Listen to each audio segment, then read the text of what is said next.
Ken is the world's fastest growing puzzle since Sudoku.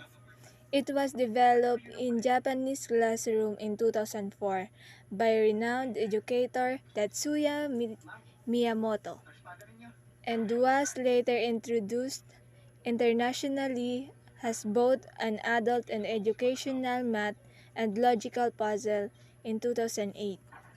Rules in Ken puzzle. Do not repeat a number in any row or column.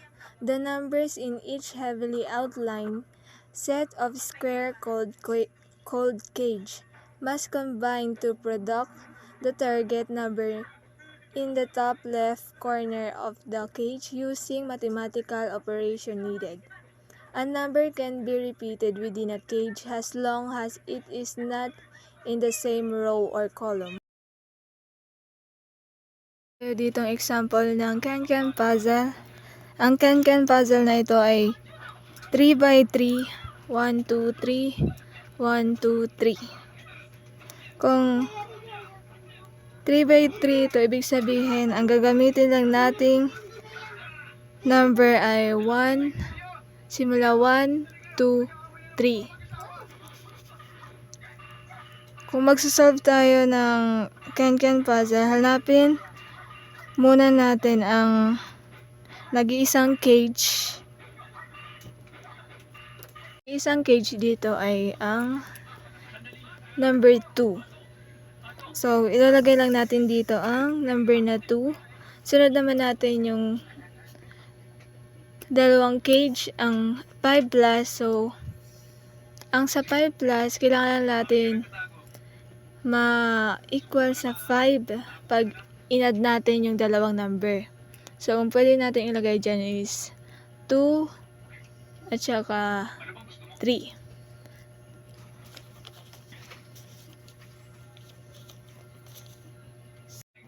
Sa rule natin, wala dapat magkaparehang number sa row o kaya sa column. Dito, kailangan natin ilagay dito sa dalawa yung number 2 at saka number 3. Dito, bawal natin ilagay yung number 2 kasi meron na siyang number 2. So, dito natin ilalagay yung number 2 at dito naman yung 3. Sunod naman natin ngayon ang 3 times.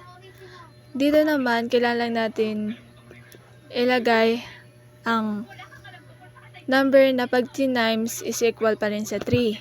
So, 1 times 3 is equals to 3. Para makakuha natin na equal pa na tatlong number, equal pa rin dapat sa number 3. So, ito times ulit natin sa number 1. So, 3 times 1 equals 3 pa rin. So, dito, ilalagay natin, bawal dito magkaparehas dapat. Kung ilalagay dito ang number 1, bawal dito ang number 1. Dapat, kung ilalagay dito number 1, dito number 1 na isa. Ilalagay natin 1, dito naman ang 3, dito naman ang 1. Sunod naman natin ang number 6 plus. Ang sa 6 plus is 2 plus 3 plus 1. Ang equal niyan is 6. Dapat ilagay natin dito is yung wala dito sa dalawang column. So, ilalagay natin dito number 2. Sunod naman dito, ilalagay naman natin dito ang wala sa dalawang column. So, ang sunod naman is 3.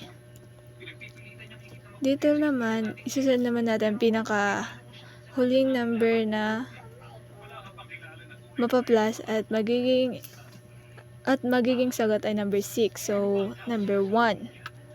Ganito lang yung Ken puzzle sa 3x3.